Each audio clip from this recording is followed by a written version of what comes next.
Hello, everyone, and welcome to today's webinar, Breaking Down Barriers, Revolutionizing Next-Generation Sequencing Accessibility by Innovating Reagent Logistics, Democratizing NGS by Eliminating Cold Chain Shipping and Storage. I am Cassie Saltman of LabRoots, and I'll be your moderator for today's event. Today's educational web seminar is presented by LabRoots and brought to you by Meridian Bioscience. To learn more, visit www.meridianbioscience.com/life science. We encourage you to participate today by submitting any questions you may have during the presentation. To do so, simply type them into the Ask a Question box and click Submit. We'll answer as many questions as we have time for at the end of the presentation. Also, if you experience any technical issues, you can utilize this Q&A box and we will assist you directly. Lastly, if you are viewing this webinar on a laptop, you may need to adjust your display settings to view the entire interface.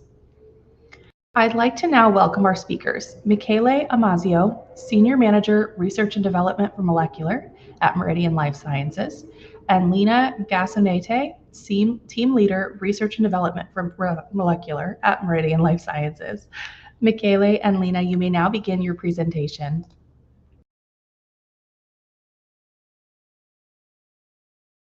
Hi, everyone. We are here today to talk about Meridian's role in democratizing next-generation sequencing, eliminating the need for cold chain shipping and storage.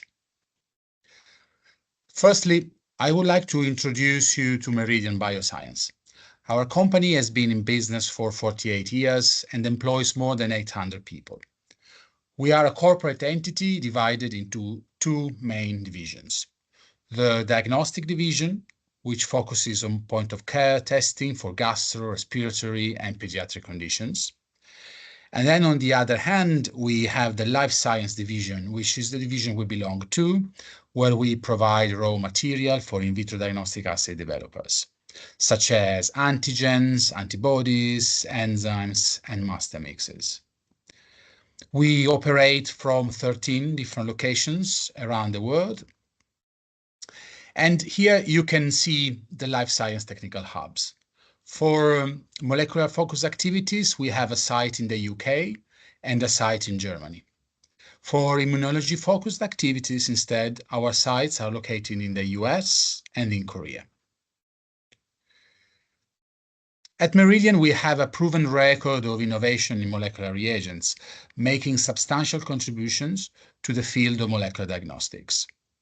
Our past efforts have focused on, firstly, simplifying assay workflow and development, and this was addressed designing sample-specific master mixes that tolerate inhibitors such as blood, saliva, urine, and so on, simplifying both the assay workflow but also the development process.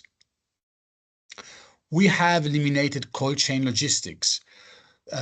We did so pioneering the development of solutions which are stable at ambient temperature, removing the need to transport and store the medical diagnostic tests at low temperatures. This was achieved by developing glycerol-free enzymes and lyo-ready master mixes. We then ideated and developed air-dryable master mixes to provide an alternative preparation for ambient stable mixes, making us the first to market with this kind of products. Also, we have focused on advancing point of care through miniaturization. So developing high concentration enzymes to facilitate test optimization and enabling their integration into miniaturized assays. All of this has been applied to the main technologies used in molecular diagnostics, firstly qPCR, and then isothermal amplification, then genotyping. But now we want to impact on NGS in the same way we have impacted on the other technologies. The goal for us is to empower with all our solutions the development of tests in human diagnostics, environmental, veterinary, and food testing. So if we look at next generation sequencing, this is a group of well-established and yet continuously evolving technologies, which surpassed previous sequencing techniques, thanks to the ability to run simultaneous parallel sequencing on multiple fragments. These increase tremendously the throughput and the amount of genomic data that can be generated from a single run. And additionally, NGS is extremely versatile and can be used to sequence diverse types of genetic materials, such as DNA, RNA, methylated DNA, and so on. Thanks to the ability to sequence thousands of molecules at the same time, NGS has been critical for gene characterization. Using this technology, researchers are able to discover and identify mutations and rare variants, genetic rearrangements, copy number variations, and other alterations of the genome. Here we have examples of key applications showing the width of usage of the NGS technologies, from, for example, personalized medicine to cancer genomics and circulating tumor DNA screening. And all of this is reflected by the fact that the use of NGS in diagnostic applications is growing, showing that we are on the path to democratization of NGS. This technology, in essence, is more and more used. In fact, a 50% increase worldwide in the NGS market is expected in the next 5 years. And as a matter of fact, we can see a technology shift. We have the example of liquid biopsy-based tests used for oncology applications. Here, a growing number of tests are using NGS, particularly when we compare them to the one using PCR. You can see here, for example, that from 36% of NGS-based tests, we transition to 75% of products using these technologies for liquid biopsy. And an evidence that this democratization is happening is that the cost of a single sequencing or a single genome is falling and is making genomics more and more affordable. The journey towards affordable genome sequencing began actually with the completion of the Human Genome Project in 2003. It costed nearly $3 billion, but it set the stage for rapid advances in sequencing technology. In the past 20 years, the cost of sequencing has been dramatically decreased. As demand for sequencing services has grown, companies have built instruments with higher sequencing volumes and larger quantities of reagents, lowering the required cost per sample. For example, Illumina introduced the HiSeq X10 in 2014, which brought the cost down to just $1,000 per sequenced human genome. Then, in late 2022, Ultima Genomics announced UG100, aiming to cut the cost even further to just $100 per human genome. In general, NGS is becoming more affordable, accessible, and user-friendly. Besides the lower cost of sequencing, which we have seen right now, other key steps towards the accessibility of NGS are the fact that we now have more powerful and user-friendly bioinformatic tools, and also there is a wider access to genomic data through shared repositories and collaborative research, and more compact sequencing platforms have been developed. While we are making great progress, there is still work to be done to democratize NGS technology, making it affordable, accessible, and easy to use for a wide range of users and applications. When talking about healthcare, for instance, how do we analyze and translate all this data in actionable outcomes?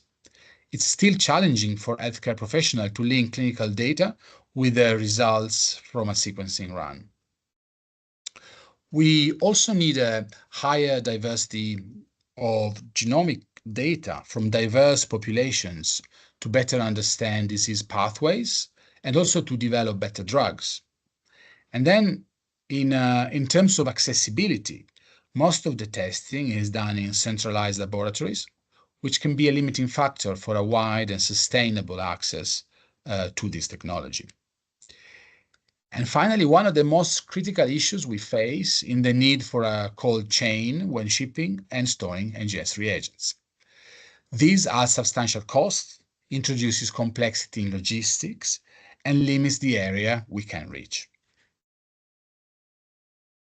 One of the key challenges in NGS technology is clearly the extensive need for refrigeration during the transport and storage of the NGS reagents. These kits must be shipped on dry ice and stored in freezers. The cold chain issues became especially clear during the COVID-19 pandemics, where disrupted supply chains highlighted the need for more flexible, widely accessible solutions. Let's look at the transport challenges related to the cold chain. Distributing these kits to remote locations is actually difficult. They require polystyrene boxes. The increased freight weight due to dry ice and packaging leads to higher shipping costs. There's also risk of spoilage if the cold chain is disrupted. When it comes to storage, we need a reliable refrigeration. There is a significant power consumption involved, of course, and also the space availability can be a concern, especially in remote or under-resourced regions. These factors create a significant bottleneck, restricting who can perform NGS and where it can be done. But if we could eliminate the dependency on cold chain shipping and storage, we would make NGS more accessible and affordable, meeting the growing demand for more decentralized and accessible sequencing technologies. Removing the need for cold chain logistics would simplify transportation, cutting down the cost associated with NGS experiments. It would also reduce the environmental impact by minimizing the need for packaging materials and eliminating the energy-intensive refrigeration and freezing. This change would also allow NGS to be performed in a wider range of settings, including remote and under-resourced areas, improving access to this technology. By addressing these needs, we can remove one of the significant barriers that are currently limiting the full potential of NGS. So how do we address these challenges of reagent stability and reap all the benefits that we've discussed? And the answer lies in our vision to eliminate the cold chain. And we believe this can be achieved through the use of ambient temperature stable reagents. And one of the most effective ways to stabilize reagents is through lyophilization, also known as freeze drying. This process involves freezing a reagent mixture that contains cryoprotectants, also known as excipients, at low temperatures. And then, under low pressure, we remove the water from the product. And these excipients typically replace the water and are carefully chosen to protect the enzymes. And the beauty of these materials is that they remain stable at room temperature for extended periods, completely eliminating the need for cold storage. And we have the tools and expertise to turn this vision into reality. By using glycerol-free enzymes and lyo-ready buffers, we can lyophilize reagents effectively in different formats, making them safe for shipping and storage without refrigeration. And this is our contribution to democratizing NGS, making it more accessible and practical for everyone. So let's dive into the details. At Meridian, we offer a range of enzymes with unique features for key steps in NGS library preparation. And these enzymes are essential for repairing the ends of shared DNA, ligating sequencing adapters, and amplifying libraries to ensure there is enough material for sequencing. And what makes these enzymes special is their ability to be efficiently lyophilized and stabilized for storage at ambient temperature. Many traditional formulations use glycerol as a cryoprotectant. However, glycerol inhibits the freeze-drying process that is needed to create a dry product, making it difficult to lyophilize most liquid master mixes directly. So to overcome these challenges, all of our enzymes are glycerol-free, enabling effective lyophilization. Another advantage is that our enzymes are supplied at high concentrations, and this means they can be used in smaller volumes, which is particularly beneficial for point-of-care devices, where space and capacity on cartridges are limited. And additionally, we provide lie-ready buffers for each enzyme. These buffers are specially formulated with an excipient blend to support various lyophilization needs and extend the shelf life of these materials after lyophilization. So let's continue from where we left off. All of these enzymes are working together to convert fragmented DNA into a complete library with adapters ready for sequencing. And our ultimate goal is to have library preparation reagents that remain stable at ambient temperatures. To achieve this, we need to ensure that all of these enzymes maintain their stability and functionality after lyophilization. So by focusing on the stability, we can provide reliable, convenient, and accessible solutions for NGS library preparation. So let's look at the process and the specific enzymes involved in detail. When we have fragmented DNA, it typically has either 5' or 3' overhangs. And to proceed to the next step in library preparation, we need to convert these into blunt ends. So T4 DNA polymerase comes into play here. It has 5' to 3' polymerase activity and 3' to 5' exonuclease activity, which together can remove these overhangs and create blunt ends.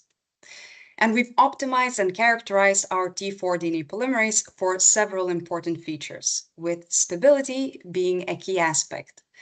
And this stability is crucial for maintaining the kit at ambient temperatures. So take a look at the graph on the left.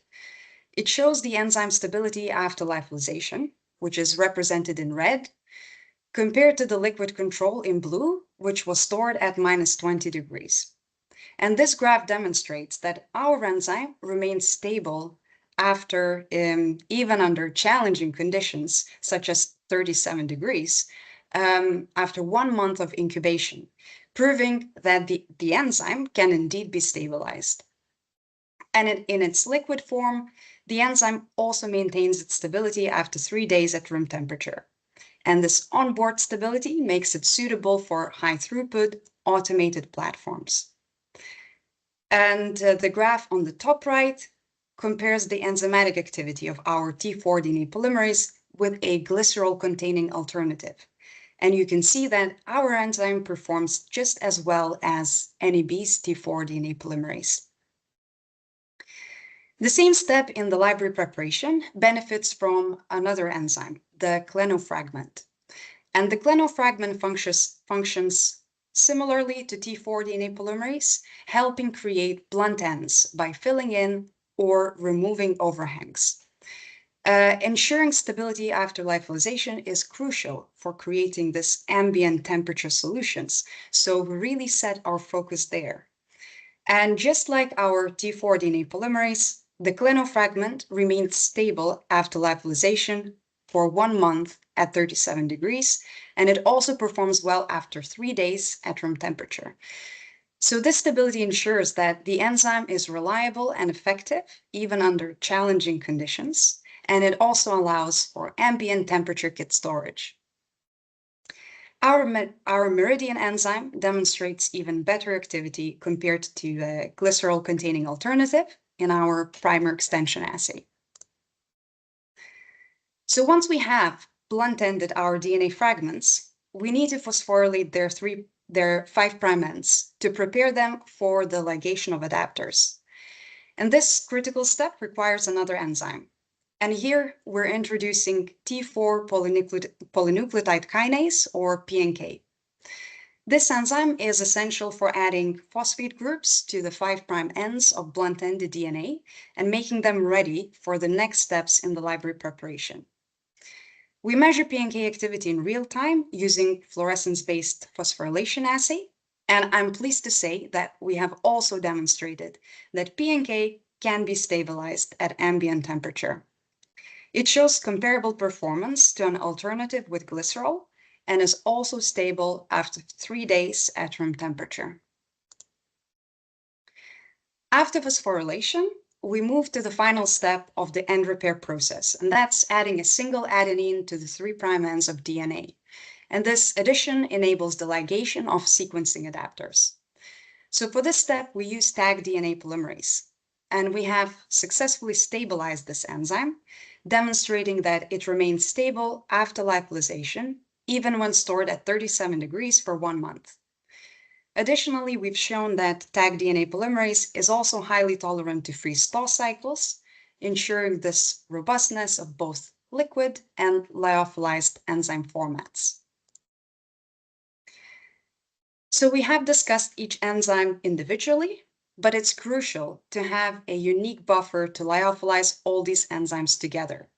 And that's exactly what we've developed. We formulated a lyo-ready end repair reaction buffer that ensures optimal activity for all 4 end repair enzymes and contains a unique excipient blend to allow them to be successfully lyophilized. And we have demonstrated that the end repair step can be successfully stabilized. We used the lyophilized mix to repair the ends of a synthetic fragment with 3' and 5' overhangs. We ligated Illumina sequencing adapters and then amplified the product with standard P5 and P7 primers. And our tests showed that the lyophilized enzymes remained stable after incubation at 37 degrees for at least 1 month. So this universal buffer supports the lyophilization of all our end repair enzymes, ensuring their stability and performance. Now let's move to the next step in NGS library preparation, ligation of adapters. This step is crucial for providing sequencing compatibility on specific platforms, and it involves attaching adapters with a single thymine overhang to the DNA fragments. And this is where T4 DNA ligase comes in. Our T4 DNA ligase performs just as well as NEBs, with comparable enzymatic activity, which was measured in a fluorescent ligation assay. It remains stable after lyophilization for 1 month at room temperature and performs well after 3 days at the same temperature in liquid form, showing excellent stability. And additionally, our enzyme is of high purity, free from detectable exo and endonuclease activities that could affect ligation efficiency. And this brings us to the final enzyme, high-fidelity PFU DNA polymerase. PFU polymerase is critical for amplifying libraries when more material is needed for sequencing applications. And its 3' to 5' proofreading exonuclease activity makes it well suited for applications which require high-fidelity DNA synthesis. Importantly, our PFU enzyme can be stabilized for ambient temperature storage. The gel image on the left shows the lyophilized formulation tested in multiplexed PCR amplification of 7 targets with varying GC content. And the results show that the lyophilized PFU maintains its activity for at least 1 month at 37 degrees. In terms of performance, this enzyme has superior fidelity, and it also shows lower GC bias compared to Roche kappa mix. The top plot shows data from whole genome sequencing of an equimolar mixture of Staphylococcus aureus and Rhodobacter spheroides genomic DNA, and our PFU polymerase has a lower bias across the entire range of GC content. And this is particularly notable for GC percentages that are higher than 65%. So these features make our glycerol-free high-fidelity PFU a reliable choice for high-fidelity DNA synthesis in NGS applications. And now that we have all the glycerol-free enzymes and have developed the lyo-compatible buffer, we have assembled them all together. And we're proud to announce that we are the first company to commercialize a lyophilized NGS library preparation kit for SBS platforms, ready to be used for library preparations. And this achievement is particularly significant because it marks a major step towards democratizing NGS. By improving its affordability and sustainability, And as Michele mentioned earlier, removing this need for a cold chain, we are increasing the accessibility of NGS reagents and applications.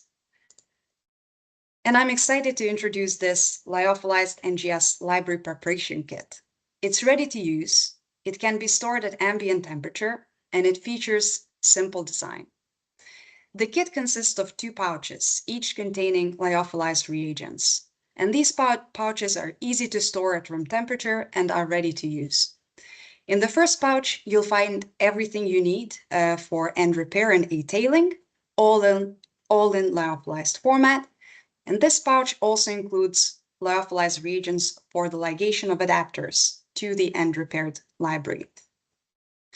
The second pouch, which is kept separate, contains the components that are needed for library amplification.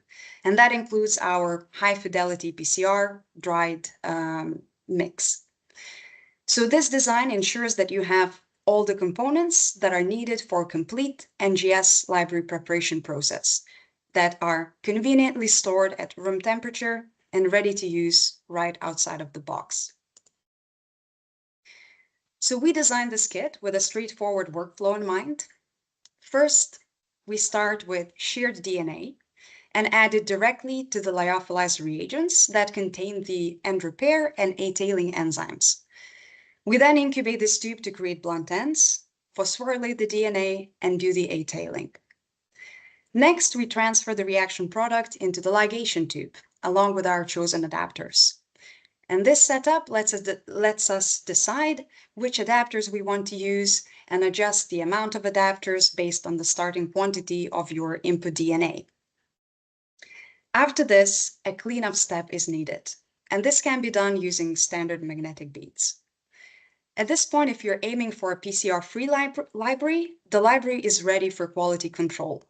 But if we need to amplify the library, we add the primers to the lyophilized reaction, perform the PCR step, and then follow it with another cleanup step using magnetic beads before we proceed to the library QC.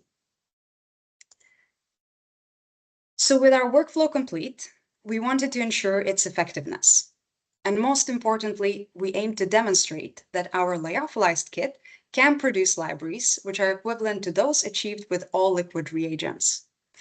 To do this, we set out to compare the performance of lyophilized and liquid modules of Meridian's reagents. For this experiment, we used genomic DNA from E. coli, and we processed it through a library preparation protocol using either all lyophilized reagents from our kit or all equivalent liquid reagents. Library QC was done on bioanalyzer to check for size distribution, and also all libraries were quantified. They were then all pulled together, and the whole genome sequencing was done on the Illumina MySeq platform using a 500 cycle kit that is run at 2 × 250 base pairs. And after completing this run, we analyzed the sequencing reads from FASTQ files, filtered and trimmed the reads based on quality, and then aligned them to a reference E. coli genome. And these are the performance metrics that we will be showing you during this presentation. We evaluated the number of reads, mapping efficiency, GC bias, duplication rate, and sequence-based content. And by comparing these results, we can assess the performance and reliability of our lyophilized reagents against the more traditional liquid formats. So in terms of the experiment, we prepared libraries from E. coli genomic DNA using 100 nanograms input. The DNA was sheared to an average size of 500 base pairs using Covaris. We then end repaired the fragments, ligated adapters, and performed post-ligation purification with magnetic beads to remove the self-ligated adapters. We amplified the libraries using our amplification mix, then purified the amplification products with magnetic beads, and then proceeded with the library QC. And now let's talk about our results. On the left, you can see the evaluation of the library quality. We ran the libraries on the bioanalyzer using Agilent high-sensitivity DNA reagents.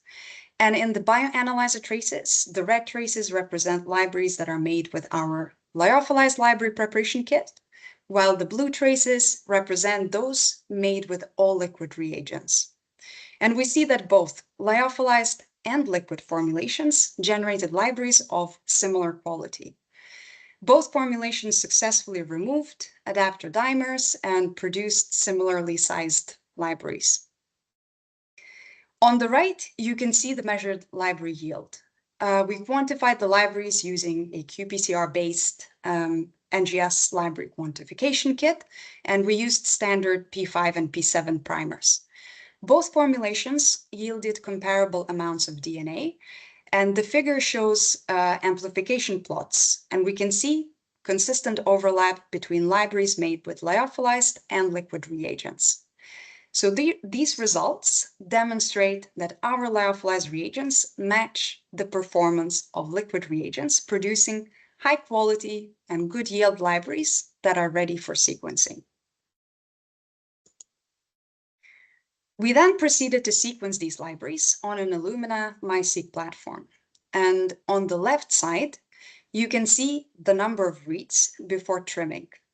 These are normalized to libraries made with liquid reagents and shown as a percentage. And our results clearly demonstrate that lyophilized reagent libraries produced a comparable number of reads to those made with liquid reagents. And after ensuring the quality of our raw reads with FastQC, we trimmed the reads to remove low-quality bases and adapter sequences and mapped these results to the E. coli reference genome, that allowing us to measure how well each library preparation format performs. On the right, the table displays the average mapped reads, and this table shows that both lyophilized and liquid reagents resulted in similar mapping efficiency. And the similar mapping efficiencies observed for both formats of the libraries indicate that lyophilized reagents are just as effective in producing high-quality, mappable reads as the traditional liquid reagents. And as you recall, in our workflow, we wanted to test also our amplification module and introduced 4 PCR cycles to amplify the DNA. So it's crucial when amplifying the library to ensure that we don't introduce bias, especially in GC-rich and AT-rich regions. So on the left, the graph shows the GC content of libraries prepared with lyophilized versus liquid reagents. And you can see that the GC content between the samples follows a normal distribution and peaks just as we would expect for the E. coli genome. We also see comparable rate of sequence duplication, which is at an acceptable level. And lastly, on the right, we have examples of the proportion of bases at each location for all the reads from the libraries, which were generated with either lyophilized or liquid reagents. And at the beginning, you might notice some variation, which is expected because all library preparation methods tend to have slight bias towards the start of the read, but generally the graph shows that there is no significant nucleotide bias, and the lines run almost parallel with each other, indicating balanced and unbiased data across the read lengths. This is, of course, just a selection of results, but with this experiment, we confirm that lyophilized reagents can effectively replace liquid reagents in an NGS workflow. And most importantly, they provide comparable quality and performance without the need for cold storage. So in closing, we are immensely proud to present the industry's first lyophilized library preparation kit for sequencing by synthesis platforms. We are demonstrating that democratizing NGS is possible, and these innovations are making NGS technologies more accessible, simplifying transport and storage. This is contributing to a more cost-effective, sustainable, and accessible testing using NGS technologies. We believe that this is just the beginning of what we can achieve together. Finally, before closing, I would like to point out that there are so many ways we can assist you and your research. Firstly, we have a comprehensive range of products for NGS workflows, including glycerol-free and high-concentration enzymes, then the lyophilized library preparation kit that Lina just presented, and then a list of supporting products, including beads for cleanup and size selection, and a kit for PCR-based NGS library quantification. Additionally, we can be your partner in developing customized products. For example, if you need a modification of an existing Meridian product, or you want to convert your existing workflow to a glycerol-free, lyo-compatible version of it, we can deliver this for you. We can bring your ideas from R&D to manufacturing, going through verification and validation according to ISO 13485 processes. Finally, we can provide manufacturing services for your enzymes and tests, including lyophilization services in cakes or beads. This is our vision and our offering to ensure a faster and more effective way to make molecular diagnostics more accessible and affordable for a growing number of patients. Thank you for your attention today. Let's now proceed to the Q&A session. Thank you, Michele and Lina, for your informative presentations. I'll now pass this over to you for the live Q&A portion of the webinar. So if you have questions you'd like to ask, please do so now. Just click on the Ask a Question box located on the far left of the screen, and our speakers will answer as many of your questions as we have time for. Lina and Michele, I will pass it over to you now.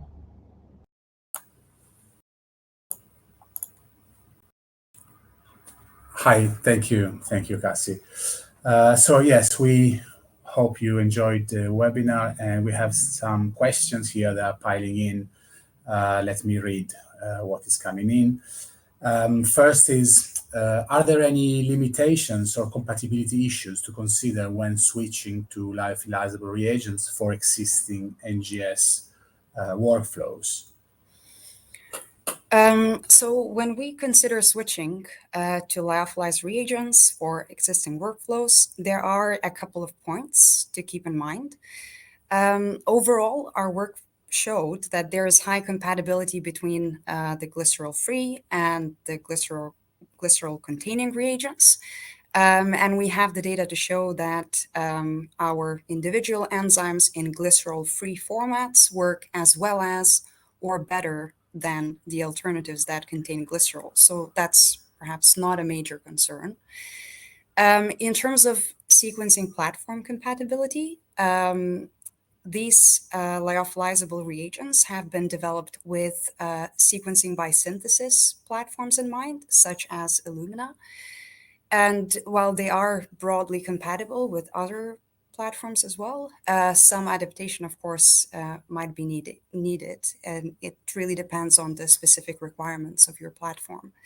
But as Michele mentioned, we do offer a customization service to address any specific needs or compatibility needs that you may have. Also, if you are transitioning to lyophilizable reagents from your existing liquid workflow, this might require some optimization. You might need to adjust some of the workflow parameters, such as, for example, the volumes of the different steps, perhaps enzyme concentrations. But this type of optimization is quite common, actually, when switching from existing chemistries to new chemistries. And our team is actually ready to help with these adjustments to ensure that there is a smooth transition.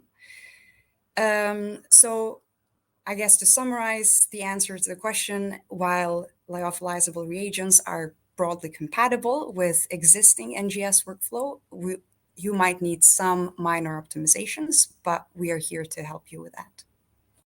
Yeah. Thank you, Lina. Another question is about, again, optimization and transition from glycerol-contained to glycerol-free. If you are working with other enzymes, could you make them glycerol-free as well. So enzymes beyond the one that you have introduced to us today. Yes, absolutely. We can create custom glycerol-free enzymes that are tailored to specifications, to your specifications. We would firstly run a feasibility study, and this study would help us confirm how difficult it is to develop the glycerol-free version of the enzyme that you're interested in. And if the feasibility results prove positive, then we would produce an R&D sample for you to test in your specific application. And after this is done and you confirm that you're satisfied with the R&D sample, we can then proceed with the verification and validation stages. And all of these steps are done in accordance to ISO 13485 standard. And again, please get in touch if you have a specific enzyme in mind. We can discuss, and we would be very happy to discuss your specific needs. Thank you, Lina. We have received then a couple of questions that are around the same topic, I would say. So it's about the stability of lyophilized reagents at 50 degrees. For how long? So I'm going to read the question. How stable are these lyophilized reagents at 50 degrees Celsius, given that shipments sometimes can reach those temperatures in the back of delivery trucks? So I'm going to take this. Our development focused on mostly on 37 degrees stability, but we have that data for 4 weeks in these conditions. So the lyophilized material is really stable at high temperature for a long time. 50 degrees tends to be a bit extreme. We are conducting at the moment shock treatment, and we can follow up. So please contact us directly. Anyway, as a general consideration, these are still molecular biological molecules, so is good to keep them in a reasonable range of temperatures. We are very proud about the stability that we have obtained at 37 degrees, and please contact us for further discussions. And this is from the same attendee. How long are these lyophilized reagents stable at room temperature? So in the past, we have seen that as a rule of thumb, 4 weeks at 37 degrees can correspond to up to 12 months between 20 and 25 degrees. So since this is a very new product, we don't have such a long and extended stability data, but from our previous experience and experiments, we can talk about many months, around 12 months at room temperature. We received another question about lyophilization, again, in this time of adapters. So can the adapters and primers be lyophilized as well? And Lina, if you want to comment on this. Yeah. Yes, absolutely. So we have not tested specifically adapter and primer lyophilization for the NGS workflow and the specific kit. However, we have worked with lyophilization of primers before for our previous master mixes for qPCR and LAMP. And this is possible.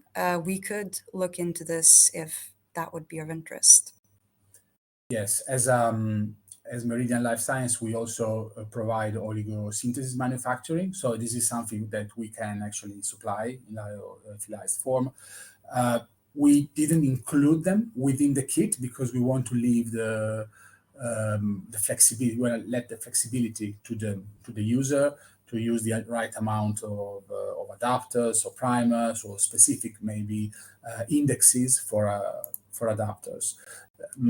This is something anyway possible. In the last slide, I gave an overview of all the customization and manufacturing capabilities that we have. So this is something where we can support, but in principle, this is absolutely possible. One more I can see here is have you tested these reagents with human genomic DNA? Lina, you want to take this as well? Yes, we have. We have tested these reagents with shared human genomic DNA, I think at around 300 base pairs and 500 base pairs. And we have data for the quality of the libraries and quantification of the libraries. We have not produced the sequencing data for those samples yet. But if this is something that would be of interest and you're looking to see specific parameters analyzed, please, again, do get in touch. Thank you, Lina. I think we have one more question now, which is quite direct. It's kind of wrapping a bit the conversation so far. How do I get samples for these enzymes? So here, yeah, it's very easy. You can contact us at info@meridianlifescience.com. You can get in touch with us through your regional business development manager or through our website. And you can test our enzymes in the liquid format, but also you can buy them already lyophilized in the format that Lina showed a few minutes ago. I think that's everything. I cannot see any other questions. So I thank you again for the time and for the questions and for the discussions that you triggered. I hope to get in touch with you soon if you are interested. And I'm really excited again about showing this to all of you. And speak soon. Wonderful. Thank you again, Michele and Lina, for your time today and your important research. We would also like to thank LabRoots and our sponsor, Meridian Bioscience, for underwriting today's educational webcast. Before we go, I'd like to thank the audience as well for joining us today and our interesting questions. Questions we did not have time for today or those submitted during the on-demand period will be addressed by our speakers via the contact information you provided at the time of registration. This webcast can be viewed on demand. LabRoots will alert you via email when it's available for replay. We encourage you to share that email with your colleagues who may have missed today's live event. Until next time, take care, everyone. Goodbye.